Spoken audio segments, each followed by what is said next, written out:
কোশ্চেনটা হবে নিখিল, দ্বিতীয়টা হবে সকলে একই কথা বলে, এখান থেকে হবে সে একই আগের কথা দুঃখের কাহিনী। তৃতীয়টা হচ্ছে ফুপি।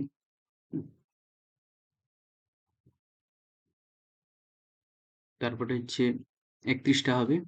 তারপরে হচ্ছে শেষের লেখা। তারপরে শিখার কবিতা গগনজলি ছিল কিনা হরিণের মাংস তৈরির জন্য।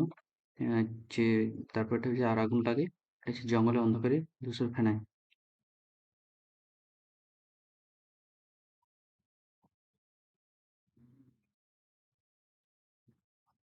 তারপরটা হচ্ছে জঙ্গলে হবে কন্দনরত জননের পাশে, এটা বহুদিন ড্যাশ দিন কাটানি দিন, এটা জঙ্গলে।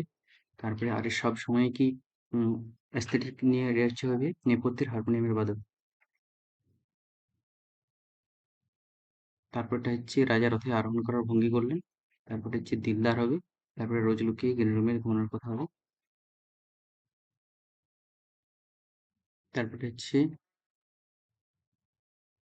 মোহনীয় রোম।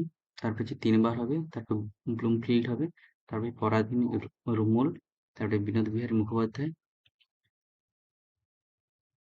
তারপরটা হচ্ছে যতীন্দ্রনাথ মৈত্র। তারপর এটা হবে প্রশান্তচন্দ্র মহা মহলানবিশ। তারপর হচ্ছে পয়েন্ট হবে। তারপর ঋত্বিক ঘটক। ঠিক আছে, এগুলো হচ্ছে শর্ট কোশ্চেনের জন্য। বাকি কোশ্চেনগুলো তোমাদের যেগুলো হচ্ছে সাজেশনে দেওয়া ছিল সেগুলো দেখে মিলিয়ে নেবে। ওকে, থ্যাংক ইউ।